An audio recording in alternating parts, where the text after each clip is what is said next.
atteint la disposition que Dieu puisse les bénir. Parce que Dieu ne peut pas te bénir pour que tu te perdes. Raison pour laquelle même la bénédiction de Dieu demande une préparation. Est-ce que je parle bien?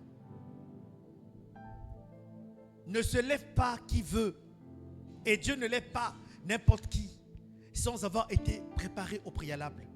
Raison pour laquelle lorsque le Seigneur appelle Moïse, c'est à quel âge? Il appelle Moïse à 80 ans. Pourquoi 80 ans?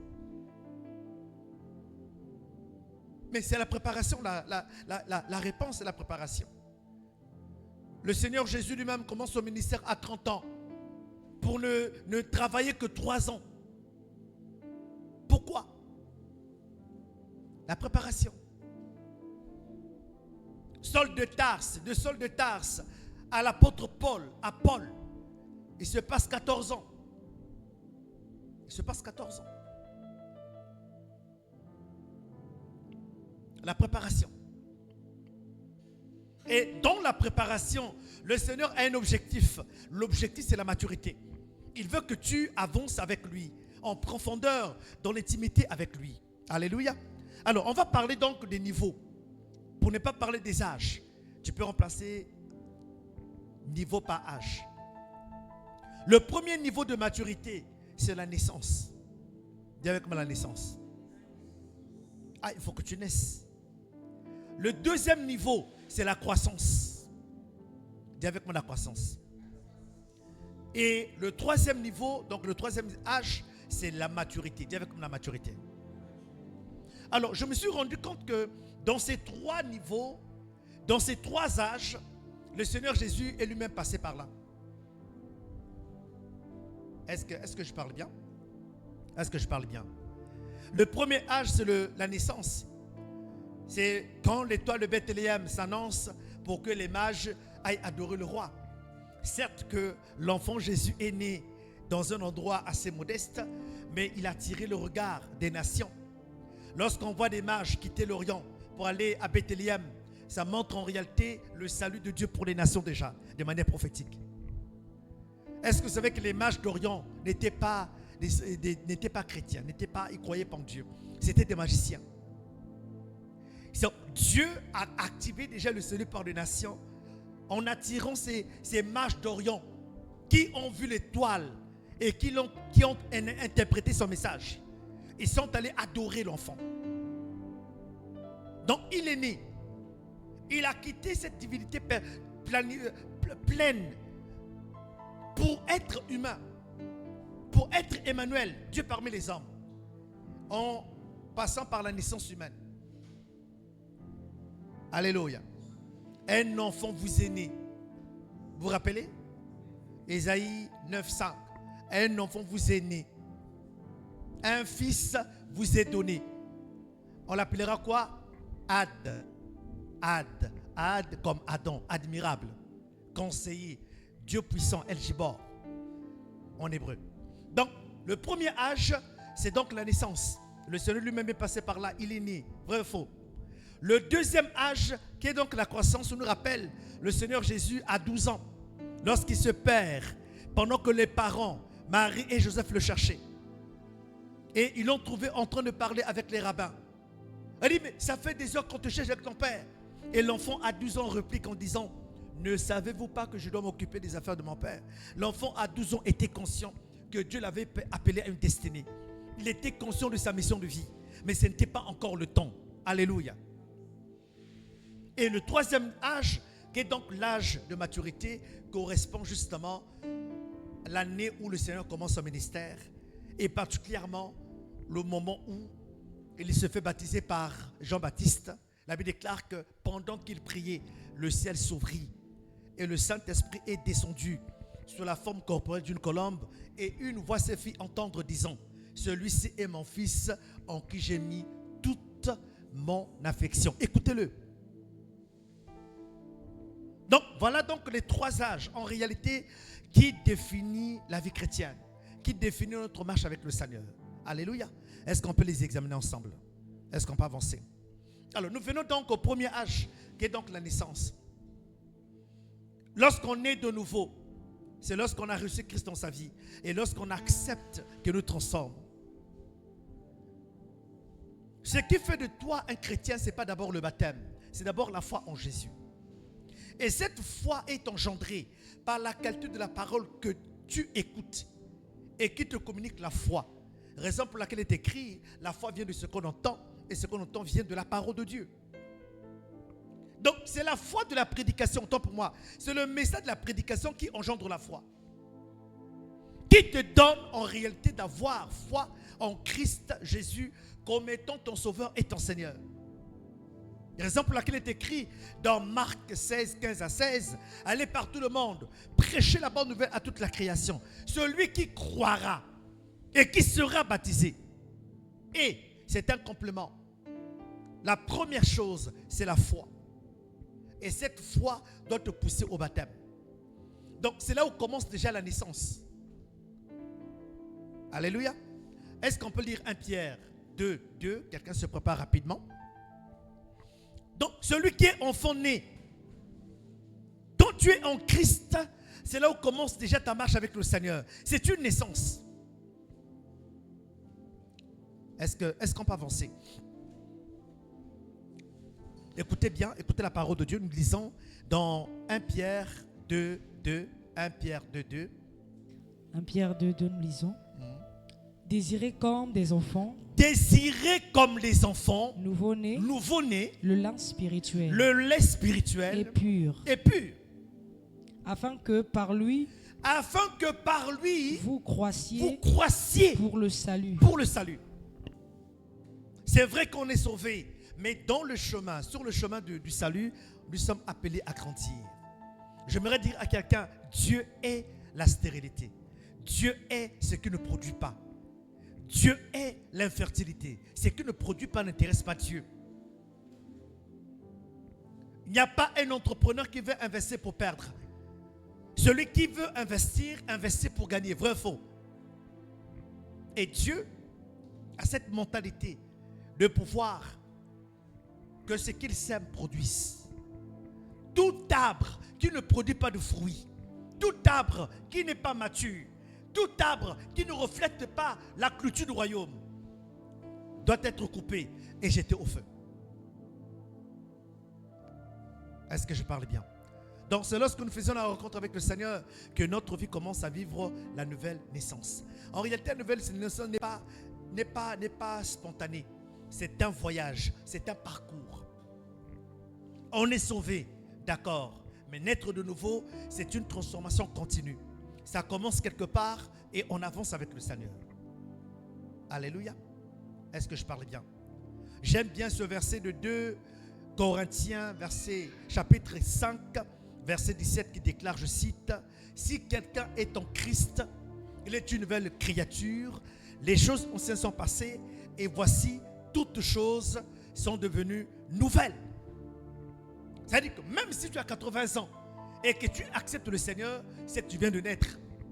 Pensez à Nicodème. Ce n'est pas l'âge physique qui t'exclut de la nouvelle naissance. Alléluia. Est-ce que je peux avancer? C'est très important parce que si vous ne comprenez pas ça, on ne comprendra pas la suite. Parce que la nouvelle naissance, c'est la base.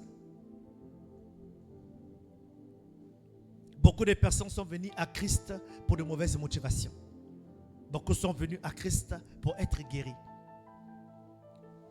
Beaucoup sont venus à Christ pour être mariés, pour chercher le mariage. Beaucoup sont venus à Christ pour le travail. Toutes ces choses sont importantes dans la vie terrestre. Mais il y a ce qui est plus important, c'est le salut. Donc si la motivation d'être en Christ n'a pas été revisitée par la parole de Dieu, n'a pas été revisitée par les vraies raisons, notre salut est perturbé. Notre croissance peut même être dérangée. Parce qu'on se dira que je suis dans l'église, c'est pour le mariage. Et on est capable de faire 3-4 églises pour la simple raison que ce que l'on cherche, on ne le trouve pas. J'aimerais décourager quelqu'un ce soir. Si tu veux te marier, ce n'est pas à l'église qu'il faut être. Il faut aller à la mairie. Si tu veux trouver du travail, ce n'est pas à l'église. Fais un CV, va trouver du travail. Est-ce que je parle bien? Mais c'est d'abord le salut. Raison pour laquelle Matthieu 6, 33 déclare: cherchez premièrement le royaume des dieux et sa justice. Et le reste, il y a un reste. Mais on fait l'inverse. On cherche d'abord le reste et après le royaume de Dieu et sa justice viennent après. Raison pour laquelle nous avons aujourd'hui des communautés, des chrétiens charnels. Lorsqu'on te regarde un peu, tu quittes l'église. Lorsqu'on te parle d'une certaine façon, tu ne sers plus.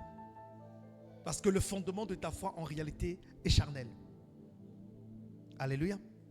Alors j'aimerais parler ici de 3 caractéristiques de quelqu'un qui vit la nouvelle naissance. Déjà la première chose qu'il faut savoir, la personne qui est dans la nouvelle naissance, en réalité, est nouveau dans la foi. Tu es nouveau. Tu découvres en fait. C'est des choses que tu n'as jamais connues, que tu apprends à connaître. Tu apprends à prier, tu apprends à jeûner, tu apprends à donner ton offrande, tu apprends à adorer, tu apprends à donner ta dîme, tu apprends à être ponctuel. Tout ça, ça s'apprend. Pourquoi? Parce que c'est nouveau. Et quelqu'un qui est dans la nouvelle alliance, c'est une personne qui a soif de Dieu. Tu veux apprendre. La deuxième caractéristique de la nouvelle naissance, c'est la personne a besoin d'être encouragée. Quand tu es enfant de Dieu, quand tu es encore enfant de Dieu, tu es bébé spirituel. Et un bébé spirituel a besoin d'être enseigné, a besoin d'être encouragé. Je n'ai pas dit que lorsqu'on grandit, on fait d'être enseigné. Non. C'est-à-dire que la manière, en fait, le bébé spirituel a besoin de la chaleur. A besoin de la chaleur. Si la chaleur spirituelle n'entoure pas le bébé spirituel, il deviendra un brigand. Il deviendra un koulouna spirituel. Il deviendra un bébé noir spirituel. Pourquoi? Parce que la particularité des bébés noirs et de koulouna, c'est des gens qui n'ont pas d'affection. Ils recherchent la sécurité à l'extérieur. Donc, si vous n'êtes pas sécurisé par une chaleur spirituelle de la communauté, du pasteur, de la présence de Dieu, en réunion continue d'église, cette personne qui a pourtant été baptisée peut en réalité se refroidir. Et le troisième caractéristique d'un enfant de Dieu, d'un bébé spirituel, en tout cas de celui qui a commencé à la naissance, c'est que certainement, on peut constater parfois l'instabilité. Il peut être facilement influencé. Raison pour laquelle, lorsque la personne a accepté Christ, lorsqu'elle a été baptisée, très souvent, on a tous commis cette erreur. C'est en ce moment-là qu'on l'abandonne. Or, c'est après le baptême justement qu'il faut aider la personne à pouvoir s'affermir. Mon père spirituel disait souvent, et j'ai gardé ça pour moi, je l'ai même expérimenté, une personne évangélisée, on ne peut pas la laisser jusqu'à ce qu'elle soit elle-même évangélisateur. Il faut qu'elle soit capable de gagner les âmes. C'est en ce moment-là qu'on pourra dire que bon, voilà, on a délégué, on a communiqué le fardeau, on a communiqué la passion. Est-ce que je parle bien? La question que je te pose, est-ce que tu es encore à ce niveau-là? Si tu es encore à ce niveau-là, ça veut dire que tu es encore bébé spirituel. Le bébé spirituel, c'est celui qui... Vous comprenez le bébé? Vous voyez, par exemple, dans la salle, il y a un bébé là-bas qui fait du bruit.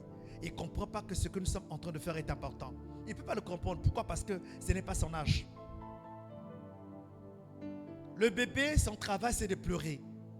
Quand il a fait... Tu ne peux pas dire au bébé qu'il n'y a pas l'argent. Tu ne peux pas dire au bébé que le lait qu'il veut prendre, qu'il recherche, est chaud, a besoin d'être refroidi. Non, pas du tout. Lui, ce qu'il veut, c'est manger. Il réclame des choses. Il n'est pas encore dans le devoir. Il est dans le droit. Il veut qu'on lui donne. Il veut la chaleur. Il réclame. Il a sommeil, il pleure. Il a faim, il pleure. En tout cas, il réclame des choses. Et il y a une classe comme ça, des gens dans l'église, qui sont des bébés spirituels. 3 mois après, bébé spirituel. 1 année après, bébé spirituel. 5 ans après, bébé spirituel. Tu viens en retard, tu vas à temps. Tu peux ou ne pas donner ton offrande. Tu es là, quand on dit ce n'est pas ton problème. Bébé spirituel.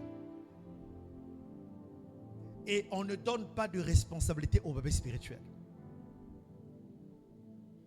On ne marie pas un bébé spirituel.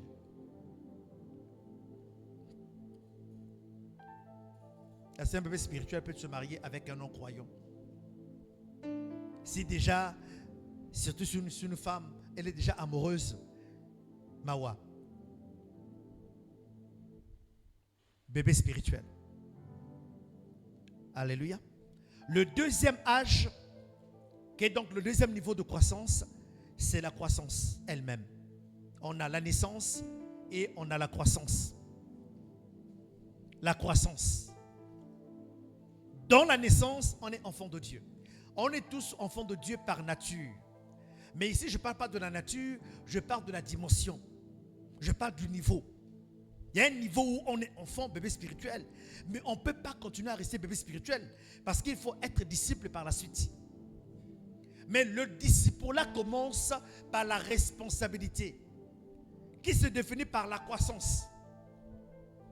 La croissance, en réalité, nous introduit en changeant de statut. On quitte de enfant de Dieu pour être fils de Dieu. Quelqu'un peut me donner son amen, s'il vous plaît? En lisant, nous lisons Galates 4, Galates chapitre 4, verset 1. Est-ce que les lecteurs peuvent m'aider, s'il vous plaît? Galates chapitre 4, verset 1, nous lisons ensemble. Oui. Écoutez bien. Or, si longtemps que Aussi longtemps que l'héritier est enfant. Je dis qu'il ne... Attends. Aussi longtemps que l'héritier est enfant. Enfant, c'est la première dimension. On est né. On est enfant de Dieu. Tout le monde est enfant de Dieu. Le pasteur, c'est un enfant de Dieu. Vrai, faux. Tout le monde est enfant de Dieu. Mais je ne parle pas enfant de Dieu en tant que nature. Nous avons tous la nature d'enfant de Dieu. Mais ici, il s'agit d'un stade, d'un niveau de bébé spirituel, d'une dimension de maturité. La base même. Aussi longtemps que l'héritier est un enfant n'a pas de responsabilité. Un enfant n'a pas de devoir. Quand vous dites même à votre enfant qui est mature, va à la boutique, c'est avec combien de caprices? Quel caprice? Ça boude, ça boude, n'est-ce pas, Bruce? Tu as déjà envoyé Divan à la boutique? Des boudes, non? Voilà. Pourquoi? Parce que c'est un enfant. Quand il grandira, son comportement changera. Il pourra commencer à prendre des décisions. Pourtant, tu as laissé l'argent, ou bien tu n'as pas laissé l'argent, ou tu es à ton travail. Mais il peut forcément prendre la décision de préparer, la décision d'aller au marché.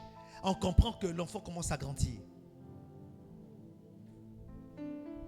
Aussi longtemps que l'héritier est un enfant, continue.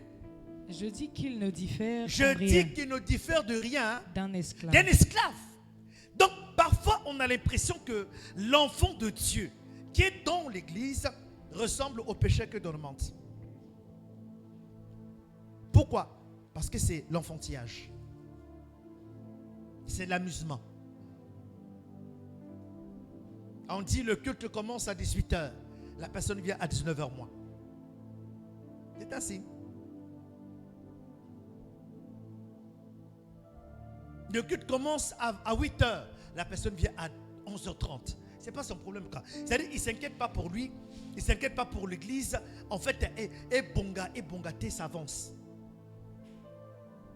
C'est une mentalité d'enfantillage. C'est une mentalité presque d'esclavage. Continue. Quoi qu'il soit le maître de tout. Même si Dieu t'a promis l'héritage, cet héritage existe. Mais tu ne pourras pas posséder les bénédictions qui l'accompagnent si tu ne changes pas de niveau de maturité. Tu dois grandir.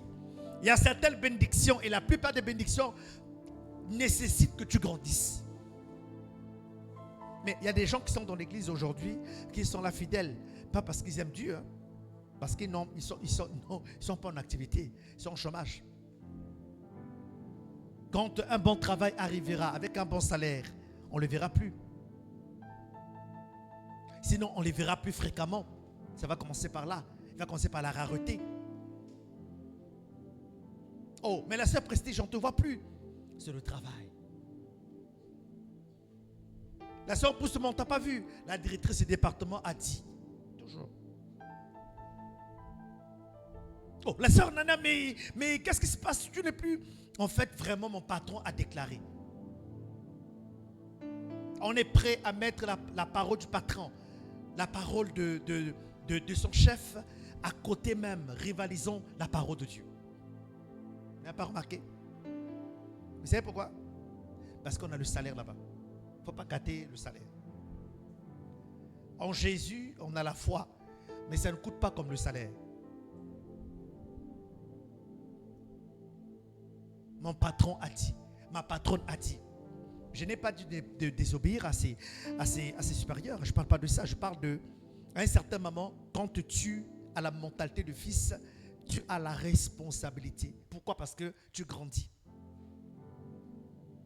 Beaucoup des raisons qui touchent le travail, notre profession ou nos occupations, sont beaucoup d'excuses en fait. Ce ne sont pas des raisons fondamentales. Ce sont des excuses, des prétextes. Donc il faut quitter de la position d'enfant de Dieu pour être fils de Dieu. Mais à quel moment? Lorsque tu deviens plus ferme dans la foi, lorsque tu cherches l'assurance du salut, l'assurance du pardon, quand tu cherches à fermer ta foi, tu es en train de constater que tu changes de dimension. Un enfant se distingue par la fermeté dans la foi. Deuxième caractéristique,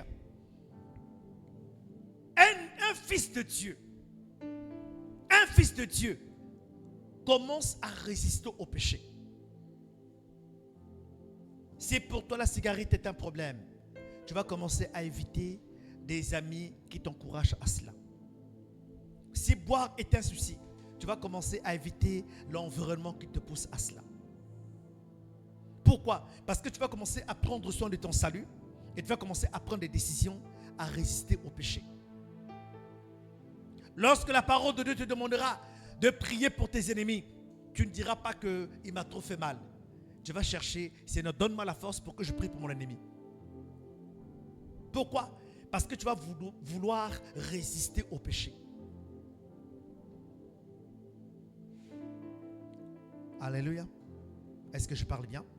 Le troisième point, c'est que l'enfant de Dieu, le fils de Dieu, autant pour moi, développe une relation personnelle avec Dieu. Ce n'est pas seulement avec l'église. Il ne vient pas à l'église en réunion pour montrer ses tenues, pour montrer sa coiffure, pour montrer la dernière chaussure. Non, il a des attentes. La prière, l'adoration ne commence pas en réunion publique, ne commence pas au culte avec les autres. Mais il a une vie épanouie en Christ depuis sa chambre. La vraie chrétienté ne se vit pas en église. La vraie chrétienté se vit chez soi, à la maison, à son travail, à son école. Là où aucun pasteur ne te voit. Là où aucun responsable du département te voit. Tu vis ta foi là-bas. Et surtout à la maison. Si tu es un enfant, on doit demander à tes parents, est-ce que tu es vraiment converti? C'est à eux de dire. Si tu es père, on va demander à ta maison, à ta femme, est-ce que l'homme là est converti? Si tu es femme, on doit demander à ton mari, est-ce que tu es converti? Pourquoi? Parce que c'est avec ces personnes-là que tu passeras plus de temps qu'avec d'autres. À l'église là, on vient pendant 2 heures, pendant 3 heures, et puis on s'en va. Vous voulez voir la chrétienté de quelqu'un? Ce n'est pas à l'église. Allez à la maison. Allez au travail. Avant-hier, j'ai pris un chauffeur. Hier, oui, qui m'a pris un chauffeur, on est en train de parler. Il disait, voilà, mais je suis chauffeur, mais ma soeur est chef de personne dans une entreprise qui, en réalité, gère les chauffeurs des remorques, des grands véhicules. Lui, c'est un taximan. Il dit que, mais elle ne peut pas me recruter. Mais j'étais choqué. Il me dit, comment ça? On est parce qu'elle ne veut pas que je sache. Je n'ai pas compris. Il dit que je ne comprends pas. Elle dit non, elle ne veut pas que j'arrive à son travail, que je sache ce qu'elle fait. Je dis, elle est mariée. Mais au travail là-bas, il a une double vie. Simplement pour dire que la chrétienté ne se vit pas seulement en église. Elle se vit à l'extérieur. Chez vous, en famille, dans vos lieux de travail, dans vos écoles? Comment tu réagis lorsque tu es en colère? Comment est ton cœur face aux situations qui t'arrivent? Je suis en train de parler du deuxième niveau de maturité, qui est donc la croissance, qui nous introduit dans la dimension de fils de Dieu. Donc quand tu dis que tu es fils de Dieu, il faut faire attention. Ça montre que tu as la maturité. Pendant que je suis en train de parler de ce deuxième niveau, je suis en train de penser de cette parabole. La parabole de ce père qui avait 2 fils. La Bible déclare que le père s'adressa à son fils aîné. Va travailler, va dans le champ. Le fils dit, oui, j'irai. Mais il n'est pas parti. Non, il dit, je n'irai pas. La Bible déclare qu'il s'est repenti. Il dit au frère cadet, il dit que j'irai. Mais il n'est pas parti. Quel de deux a fait la volonté de son père? Le premier. Parce qu'il a dit quoi? Il dit, je ne ferai pas. Mais il s'est repenti, il a quand même fait. Nous voyons ici que la maturité en réalité découle de notre soumission et de notre degré d'obéissance à Dieu, à sa parole et à sa volonté. Et je peux t'assurer que la croissance, ce n'est pas écrire la parole de Dieu seulement, mais c'est plutôt l'écrire dans ton cœur et prendre la décision de changer. Pas demain, aujourd'hui. Est-ce que je parle à quelqu'un? Et le troisième niveau de maturité spirituelle, c'est défini par justement la maturité elle-même. Quand on parle de maturité, on parle de ce qui est mûr. Même le mariage nécessite la maturité. Le mariage, ce n'est pas pour les filles, c'est pour les femmes. Je ne parle pas d'âge, je parle de la maturité, de la responsabilité. Vivre en couple, en famille, ce n'est pas pour les garçons. Il faut être un homme. Ça demande de la maturité. Même dans l'église, pour être établi responsable, ça demande de la maturité. Et la maturité nous introduit dans ce niveau relationnel avec Dieu comme étant amis de Dieu. Donc, premièrement, nous avons par la naissance la dimension d'enfant de Dieu. La deuxième dimension, c'est la croissance. Nous introduit en tant qu'enfant, en tant que fils de Dieu. Et la troisième dimension, c'est être ami de Dieu. Nous allons rapidement prendre 1 Jean 2, 13 à 14. 1 Jean 2, 13 à 14. Pendant qu'une autre personne m'aide avec le psaume 25, le verset 14. Lisons dans 1 Jean 2, 13. Oui. Je vous écris, parce que vous avez connu celui qui est dès le commencement. Parce que vous avez connu celui dès le commencement.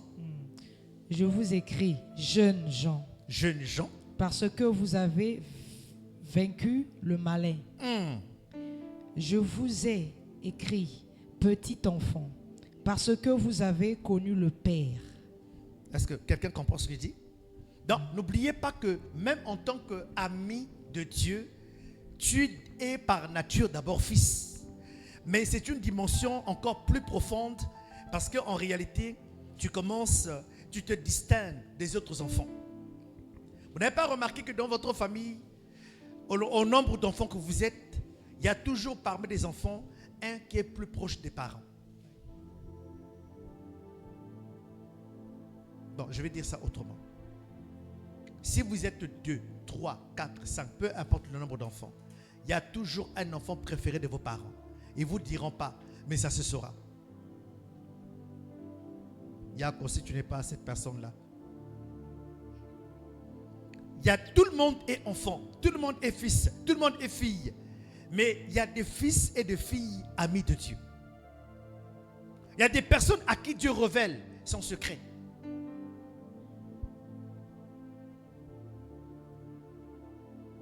Dieu ne fait rien sans avoir révélé son secret à ses serviteurs, les prophètes. En fait, il y a une dimension relationnelle avec Dieu qui te donne de quitter de fils à ami. Lorsqu'on parle d'amis, on parle de confidentialité. On parle de quelqu'un qui est proche de nous. On parle de quelqu'un qui prend part a la qualité du temps avec nous. C'est une personne à qui l'on peut confier le secret. Et une personne à qui nous recevons le secret. De qui nous recevons le secret. Il y a échange d'intimité avec cette personne-là. La plus grande preuve d'amour dans une relation, ce n'est pas les cadeaux. Ce ne sont pas des cadeaux. Malheureusement, bon, si aujourd'hui ce sont les cadeaux. Ce n'est pas le cadeau. Quelqu'un peut te donner un cadeau empoisonné. Ce ne sont pas les cadeaux. Ce n'est même pas l'argent. Bruce, la preuve d'amour dans une relation, c'est quoi? Tu ne sais pas. Tu es sincère, c'est bien. Hein? Tu n'as pas encore aimé. Tu es sincère.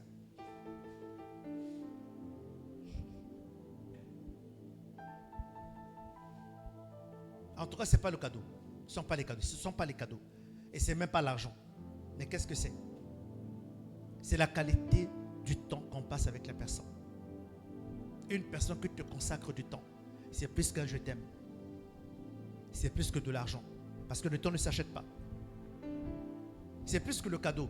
Parce que quelqu'un de loin, sans avoir eu le temps de te visiter, peut t'envoyer le cadeau. Soit par Momo, parce qu'on aime les Momos.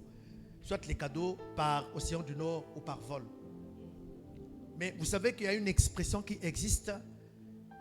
Je nomme le cadeau empoisonné. Donc même un sorcier, un ennemi peut te faire un cadeau.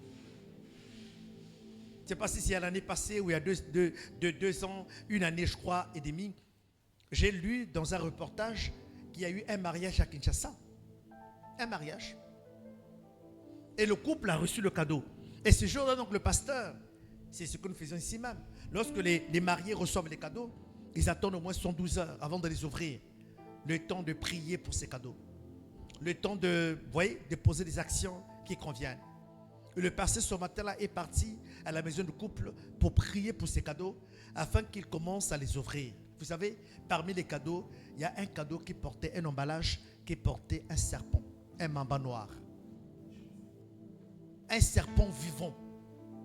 Donc il a fallu la grâce de Dieu et l'attention pour ne pas que ce serpent emballé parmi les cadeaux durant 3 jours dans la maison.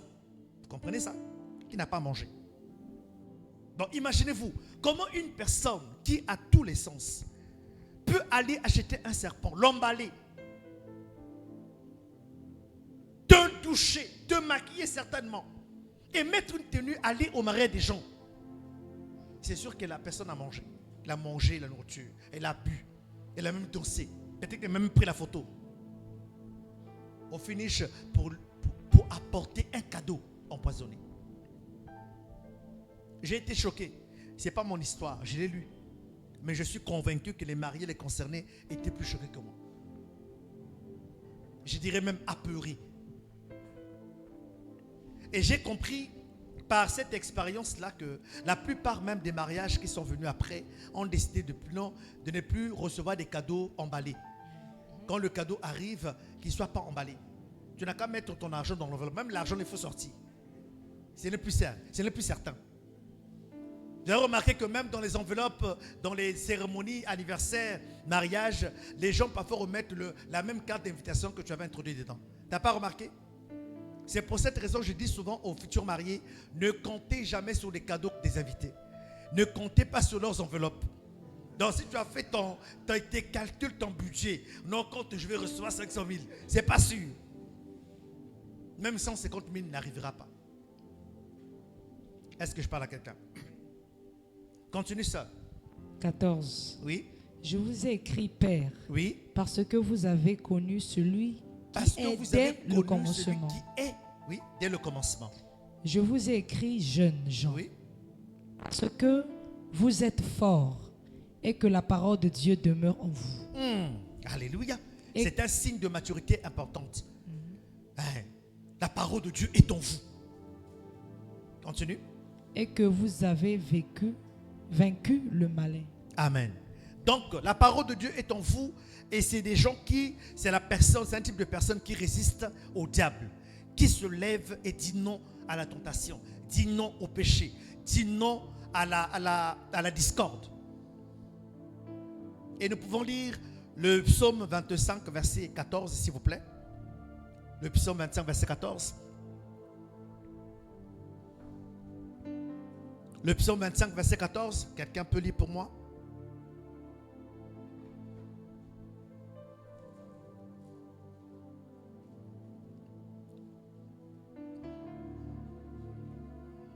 Le psaume, chapitre 25, le verset 14, nous disons: l'amitié de l'Éternel. L'amitié de l'Éternel est pour ceux qui le craignent. Et pour ceux qui le craignent. Donc, en d'autres termes, Dieu a pour amis ceux qui le craignent. Si quelqu'un me demande quelle est la qualité excellente de l'ami de Dieu, je dirais la crainte de Dieu. Mais la crainte de Dieu est produite par la parole de Dieu. Parce que tu ne peux pas craindre celui que tu ne connais pas. Il faut commencer par le connaître d'abord avant de le craindre. Mais la crainte de Dieu n'est pas d'abord une décision. C'est d'abord une crainte par nature. Parce que la parole de Dieu, quand elle vient dans ta vie, elle t'apprend à aimer Dieu et à le respecter. J'ai compris une chose en réalité. La crainte de Dieu, ce n'est pas fuir le péché. Non. La crainte de Dieu, c'est désirer plus la présence de Dieu. Parce que quand tu désires Dieu, quand tu désires sa présence, en fait, naturellement, tu te sépares du péché.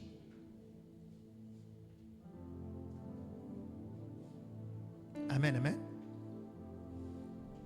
Dieu a pour ami ceux qui le craignent. Donc nous voyons ici donc la dimension la plus importante dans une relation avec Dieu, c'est être ami de Dieu, c'est être son ami. Je ne parle pas de camaraderie, je parle d'amitié. Le camarade, c'est la personne avec laquelle vous faites du bavardage, vous faites le pokato, le songi-songi, parler des gens. Et raison pour laquelle je n'aime pas cette expression du Saint-Esprit, non, moli-moi songi-songi. Le Saint-Esprit ne peut pas être moli-moi songi-songi, ce n'est pas possible. Il ne peut révéler que la chose qui est utile. S'il te parle et que tu ne comprends pas, il prendra ce qui te concerne, le donnera à une autre personne, mais pas pour t'exposer. Dieu n'a pas d'intérêt d'exposer quelqu'un, vrai. Il a d'autres façons de faire. N'oubliez pas qu'il est amour. Je ne dis pas qu'il aime, il est amour. Il est amour. Amen. Est-ce que je parle bien? Alors, celui qui est ami de Dieu est reconnu premièrement par son intimité avec Dieu. Le temps que tu passes avec Dieu. L'intimité avec Dieu. L'intimité, ce n'est pas à l'église. L'intimité ne commence pas à l'église. L'intimité commence dans ta chambre. Quand tu te lèves le matin, quelle est la première chose? Quel est l'état de ton cœur? À qui tu dis bonjour en premier? L'intimité avec Dieu. La deuxième chose qui définit l'ami de Dieu, c'est sa capacité à enseigner et à discipliner les autres. Celui qui est ami de Dieu va porter les intérêts de Dieu. En fait, en réalité, celui qui est ami de Dieu sera dans la mission de Michaël. Vous savez, Michaël est une question. Qui est comme Dieu? Pas ta façon de faire, pas ta façon de parler. Tu vas défendre l'intérêt et la culture du royaume. Tu ne vas jamais composer avec ce qui détruit Dieu et son église. Vous savez, Saul de Tarse est peut-être décédé, mais son esprit crie dans l'église. Il y a des gens qui combattent l'église de l'intérieur. Est-ce que je parle bien? Il y a des gens qui combattent l'église de l'intérieur. Par ton langage, par ton attitude, par la qualité de tes fréquentations. Je répète encore à quelqu'un, je dis à quelqu'un, mais si quelqu'un vient te voir et te dit, j'aimerais te dire quelque chose, mais ne dis pas au pasteur, c'est déjà comprendre que la personne te pousse au péché. Il faut refuser tout de suite. Ce que le pasteur ne peut pas savoir, ne peut que détruire. Pourquoi? Parce que c'est lui qui est le berger.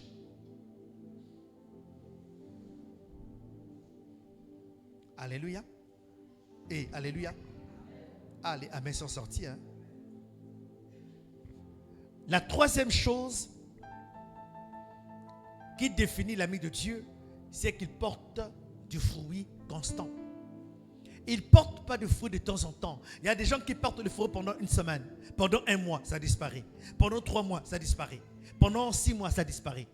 Tu étais patiente. Ça fait 6 mois, mais après tu es devenu bizarre. On ne parle pas de ça. On parle de fruits constants.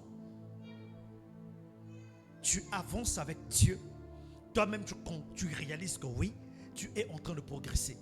Le Saint-Esprit te souffle à ton oreille que tu as grandi. Vous pouvez même faire l'expérience avec le Seigneur où le Saint-Esprit dit « Je suis fier de toi ». Qui a déjà vécu ça? Le Saint-Esprit dit « Je suis fier de toi ». Tu réagis différemment à une situation hostile. Quelqu'un t'a mal parlé, quelqu'un même t'a insulté, mais ta réaction en fait t'étonne toi-même. Tu sens que la parole de Dieu est passée par là et a fait un travail de transformation. Je répète encore, la maturité spirituelle, ce n'est pas une question d'âge d'existence ou encore d'âge dans l'église. L'on peut être à côté du pasteur, connaître les pasteurs de toute la ville. On peut être longtemps dans l'église, mais ne pas être mature. L'anciennat, quand on parle des anciens, on ne parle pas de celui qui a commencé l'église. Non. Mais on parle de celui qui se distingue par la maturité. Celui qui est capable de rassembler. Celui qui est capable d'unir. Celui qui est capable de veiller sur les frères, sur les sœurs. Il dit que non, ne faites pas ça. Ce n'est pas chrétien ce que nous faisons. Ce n'est pas chrétien ce que vous faites. Non, on ne peut pas parler comme ça. Ce n'est pas de mon propos.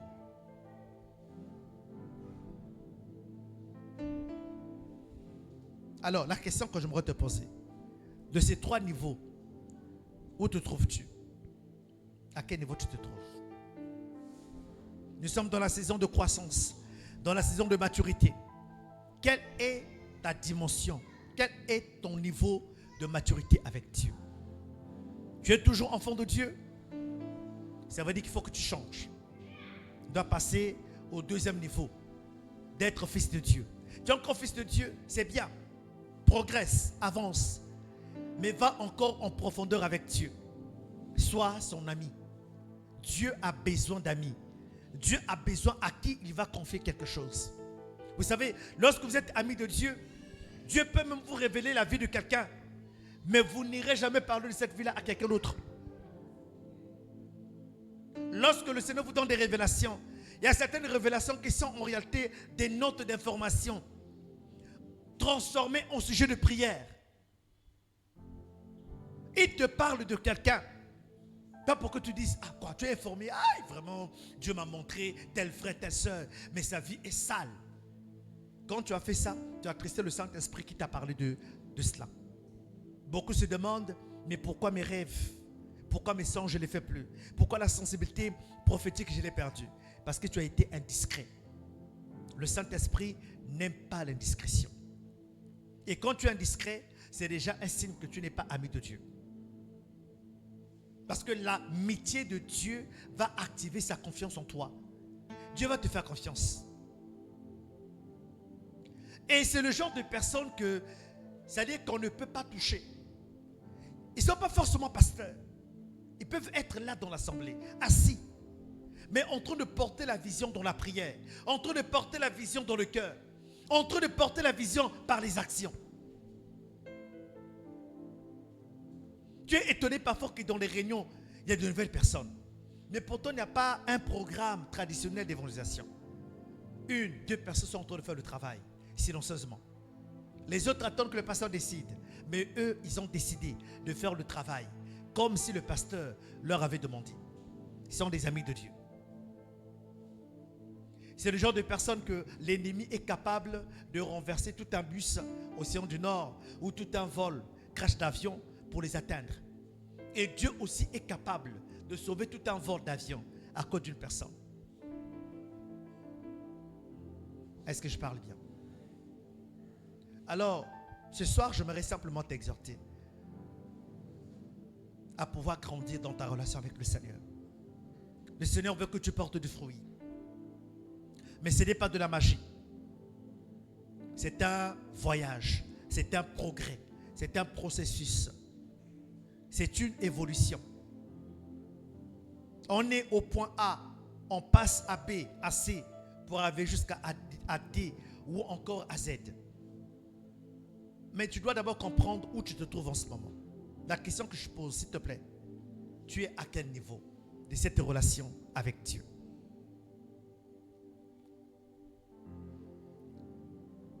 J'aimerais rappeler que le Seigneur n'est pas impressionné. Écoutez-moi bien. Il n'est pas impressionné par le nombre de jeûnes que tu fais dans l'année. Ce n'est pas ce qui l'intéresse. Dieu n'est pas impressionné comment tu t'habilles à chaque culte de semaine ou encore de dimanche.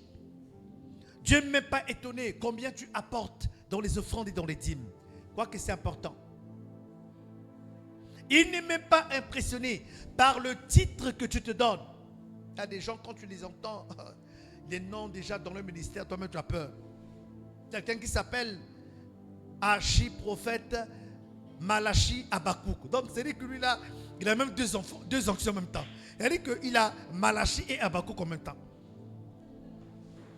Quand il a parlé, c'est que Dieu lui a dit. Toi-même là, tu ne peux rien dire. C'est que plus important, écoutez-moi bien, ne vous laissez pas impressionner par les standards des hommes. Les hommes ont dit qu'il y a des grands hommes de Dieu et des petits hommes de Dieu. Les hommes ont dit qu'il y a des petits prophètes et des grands prophètes. Vous savez, il y a une personne dont la vie m'étonne. C'est Siméon. Vous connaissez Siméon?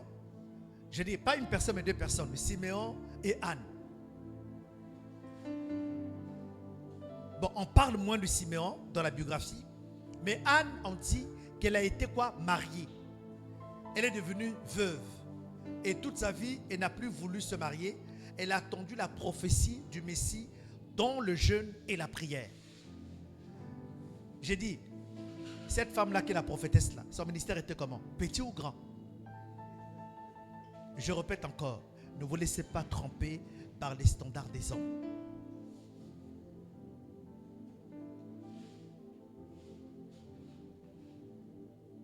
Imagine que le Seigneur te met sur sa balance. Tu pèses combien spirituellement?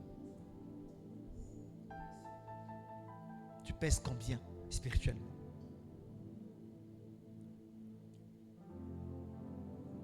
Peser, peser. Compter.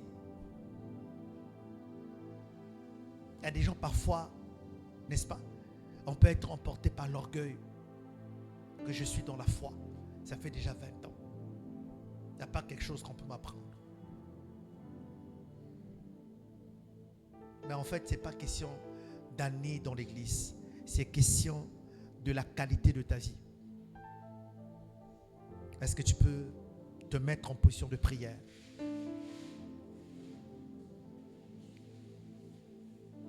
La prière, j'aimerais que tu fasses une décision que tu dois prendre. Le niveau de croissance là où tu te trouves en ce moment. Demande au Seigneur de te faire la grâce de passer à un autre niveau. Commence à parler au Seigneur. Commence à dire quelque chose. Dis Seigneur, je reconnais que je suis à ce niveau, mais j'aimerais passer à un autre niveau avec toi. Ce n'est pas pour être vu des hommes. Ce n'est pas pour être vu et acclamé du peuple. Mais je veux véritablement être une personne de qualité dans notre intimité. Je parle ici d'alliance. Je parle ici de relation. Je parle ici des personnes qui veulent exceller avec Dieu. Il y a des personnes à qui Dieu confie tellement des missions nobles, mais ils ne sont pas pasteurs. Ils ne sont même pas devant, ils ne tiennent même pas le micro. Mais pourtant, ce sont les amis de Dieu. Ils sont amis de Dieu. Ces personnes sont amies de Dieu. Le Seigneur trouve en ces personnes une disponibilité, une disposition incroyable en leur confiant des choses. J'aimerais qu'une personne dise, je vais être l'ami de Dieu. Dès ce soir, j'aimerais passer à la dimension de l'ami de Dieu. Je veux être ami de Dieu. Travailler pour être ami de Dieu. Pour être ami de Dieu, c'est travailler sur la qualité d'intimité avec lui. Sortir des standards des hommes. Sortir des standards de tout le monde. Si tu veux être distingué par Dieu, tu dois sortir du monde de tout le monde.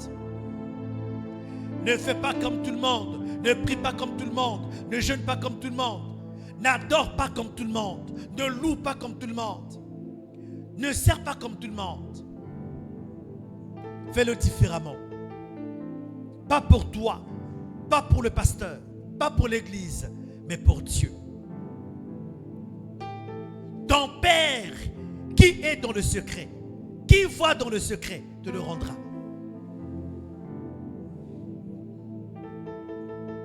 Seigneur, nous venons ce soir encore présenter nos cœurs, présenter nos vies, de dire que nous sommes passés à côté de l'essentiel.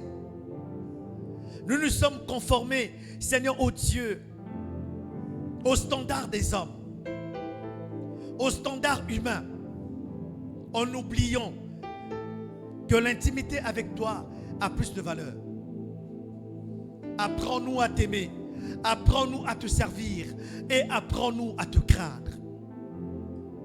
Par lorsque les hommes nous voient, mais lorsque personne ne nous voit, que nous restions ces personnes intègres, ces personnes qui marchent selon la culture du royaume. Alléluia. Rakata bango robo saka. Nous voulons marcher à ta suite. Marcher à ta suite. Marcher comme toi. Faire comme toi. Prier comme toi. Aimer comme toi. Laver les pieds comme toi. Nous voulons être comme Jésus.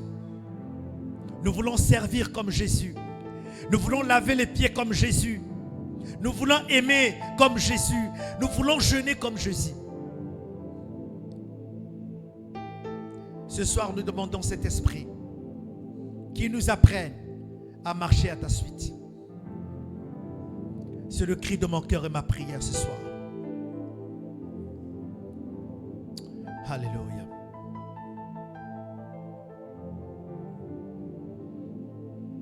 Est-ce que tu peux acclamer le Seigneur Jésus? Est-ce que tu peux acclamer Jésus? Oh, je croyais que tu allais t'élever. Est-ce que nous pouvons acclamer le roi? Alléluia. Acclame le roi dans un esprit de reconnaissance. Alléluia. Que Dieu te bénisse. Alléluia.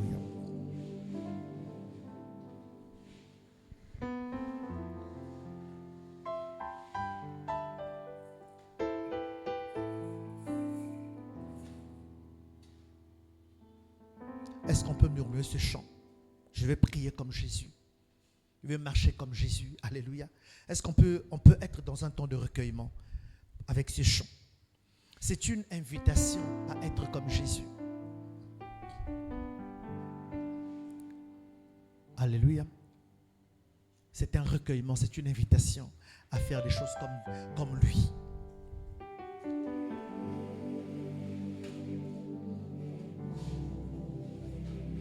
Jésus lui-même a respecté ses temps. Jésus lui-même a respecté ses temps.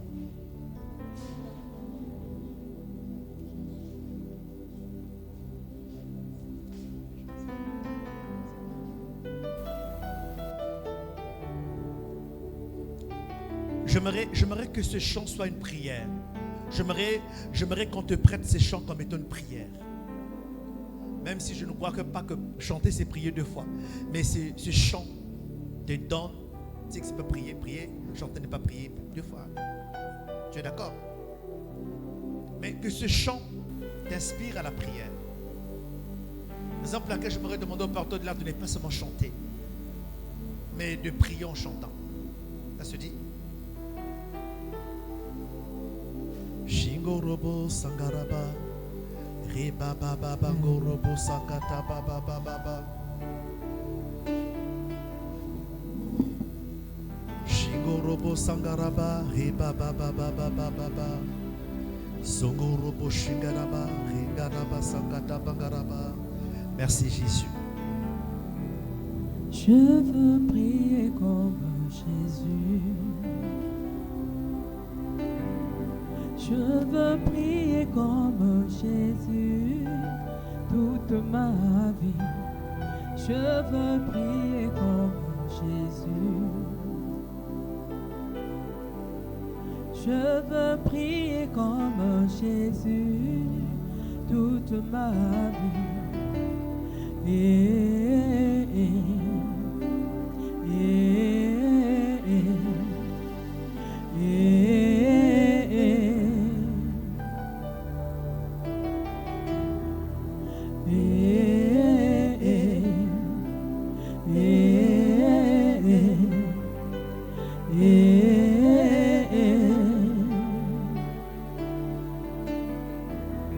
Quand il marche là-bas à Galilée, il pria sans cesse, il pria sans cesse. Lui qui était la parole faite chair, a